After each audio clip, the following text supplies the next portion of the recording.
मैं सतबीर सहायक प्राध्यापक हिंदी ताऊ देवीलाल राजकीय महिला महाविद्यालय मुरथल सोनीपत से आज आपके समक्ष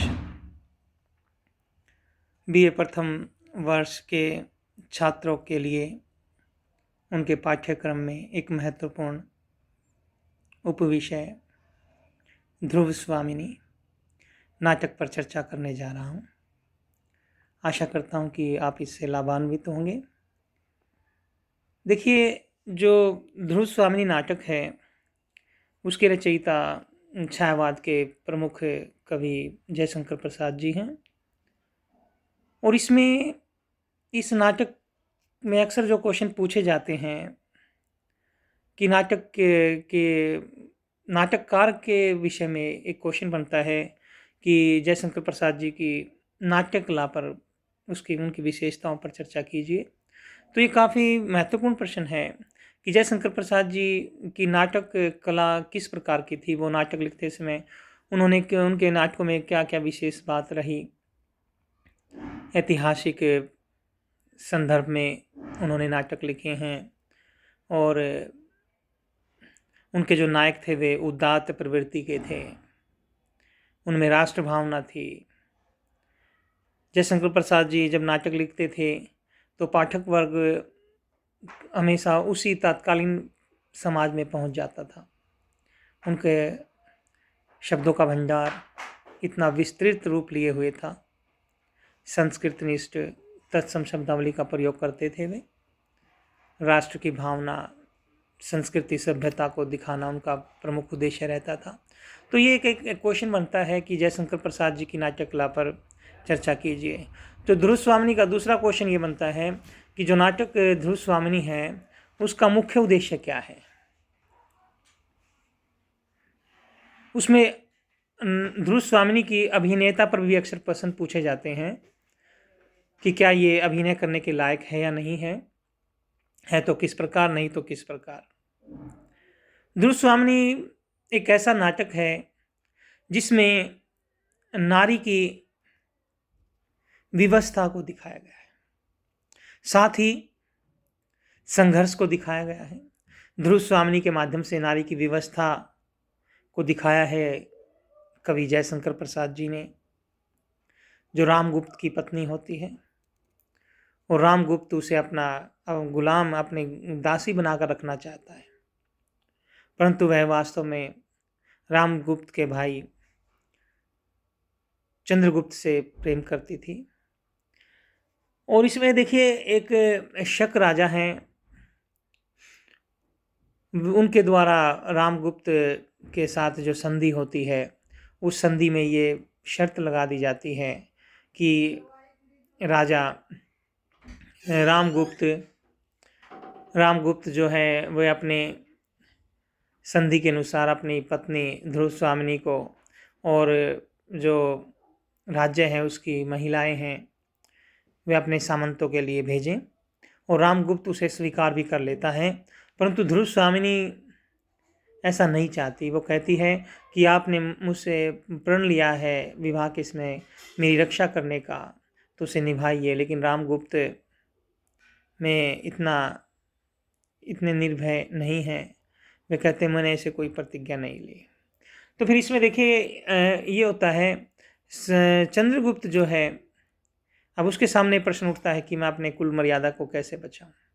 तो वो स्त्री के वेश में जाते हैं, ध्रुव स्वामिनी को ले जाते हैं और शकराज के साथ उनका युद्ध होता है और उसमें शकराज मारे जाते हैं और चंद्रगुप्त के द्वारा वे मारे जाते हैं और चंद्रगुप्त अपने कुल मर्यादा को बचाने में सफल होते हैं। तो यह इसका कथानक है। कथानक पर भी क्वेश्चन आ जाते हैं, तो छात्रों को ये कथानक भी याद होना चाहिए। इसके साथ साथ ध्रुव स्वामिनी में ये प्रश्न पूछा जाता है कि नाटकीय तत्वों के आधार पर ध्रुव स्वामिनी की समीक्षा कीजिए। नाटकीय तत्वों के आधार जैसे संवाद योजना, पात्र योजना, परिवेश, देश काल वातावरण, उद्देश्य, इन पर भी आप जो है, यदि आपको कथानक आता है और आप उसे अच्छे प्रकार से ये क्वेश्चन कर सकते हैं। तो कहने का मेरा अर्थ ये है कि आप जब भी ये क्वेश्चन हल करें, ध्रुव स्वामिनी का कोई भी क्वेश्चन आ जाए, कोई भी प्रश्न आ जाए, उसको हल करें, तो उसमें आप बिंदु बनाइए, टॉपिक बनाइए, सब टॉपिक बनाइए और फिर उसको लिखते जाइए। ध्रुव स्वामिनी की पंक्तियाँ भी आपको याद होनी चाहिए। उनके महत्वपूर्ण जो कोटेशन है, कथन कहलाए गए हैं कवि जयशंकर प्रसाद जी के द्वारा, वे भी आपको याद होने चाहिए ताकि आपको अधिक अंक प्राप्त हो सकें। ध्रुव स्वामिनी में देखिए, और क्वेश्चन जहाँ तक मैं मानता हूँ, एक एक नंबर के क्वेश्चन भी आते हैं कि भाई रामगुप्त और चंद्रगुप्त के पिता कौन थे, समुद्रगुप्त।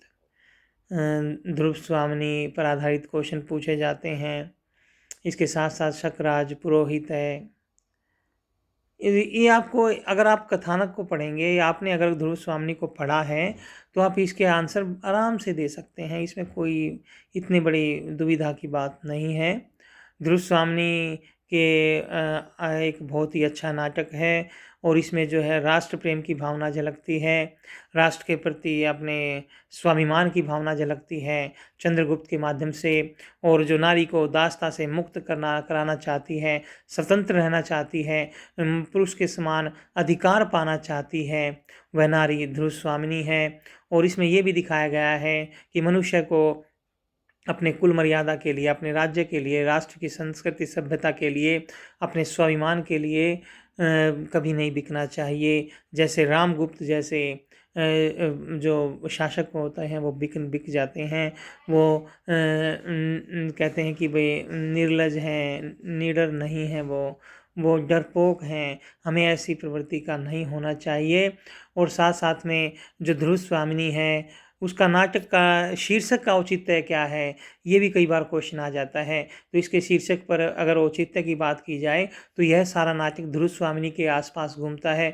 उसी को आधार बिंदु बनाकर मध्य में रखकर कवि जयशंकर प्रसाद जी ने यह नाटक लिखा था। इसीलिए जो है ध्रुव स्वामिनी के इर्द गिर्द सारे कथानक, सारी घटनाएं घूमती हैं और ध्रुव स्वामिनी के माध्यम से वे उस समय के तत्कालीन समाज में जो नारी थी उसको स्वतंत्रता दिलाना चाहते थे, उसे अधिकारों के प्रति सजग करना चाहते थे, उसे राष्ट्र की सच्ची नायिका बनाना चाहते थे, जिसमें धैर्य है, शक्ति है, जो चिंतनशील है, मननशील है, बुद्धि है और जो स्वतंत्र है और जो राष्ट्र का विकास करना चाहती है, पुरुषों के समक्ष खड़ी होकर कंधे से कंधा मिलाकर आगे बढ़ना चाहती है।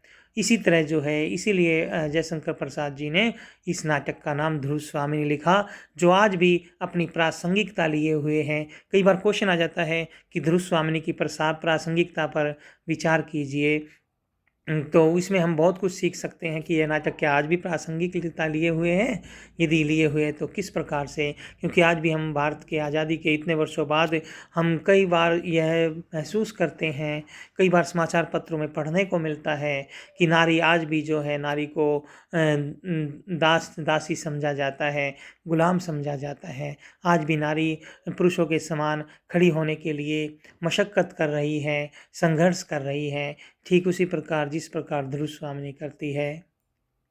और प्रासंगिकता इसलिए कि आज भी हमारे लिए राष्ट्र प्रेम, संस्कृति, सभ्यता होनी चाहिए। और वही जो है जयशंकर प्रसाद जी ने उसी मूल भाव को अपने केंद्र बिंदु में रखा कि राष्ट्र के लिए उसकी संस्कृति, सम्मान, संस्कृति, सभ्यता किसी भी राजक के लिए, शासक के लिए या फिर एक नागरिक के लिए महत्वपूर्ण होनी चाहिए। और आज के परिदृश्य को यदि हम देखें तो आज भी हम जो है अपनी संस्कृति, सभ्यता को भूलते जा रहे हैं, जो कि गलत है। हमारे लिए हमारा राष्ट्र सर्वप्रथम होना चाहिए, सर्वोपरि होना चाहिए। पाठक वर्ग को यह नाटक पढ़ने के बाद वही बात निकल कर आती है जो जयशंकर प्रसाद जी ने अपने नाटक के माध्यम से कही कि राष्ट्र सर्वप्रथम है, राष्ट्र के सर्वोपरि है। तो इसलिए देखिए, इतने सारे क्वेश्चनों जो हैं, प्रश्नों को आपको हल करने हैं, या आप अच्छी भली भांति इसका अध्ययन करें, ध्रुव स्वामिनी को पढ़ें और इसमें से जो जो क्वेश्चन आप बना सकते हैं, जिन प्रश्नों पर मैंने चर्चा की, उन्हें आप उपबिंदु बनाकर उन्हें तैयार करें ताकि आपके अधिक से अधिक मार्क्स आ सकें। धन्यवाद। जय हिंद।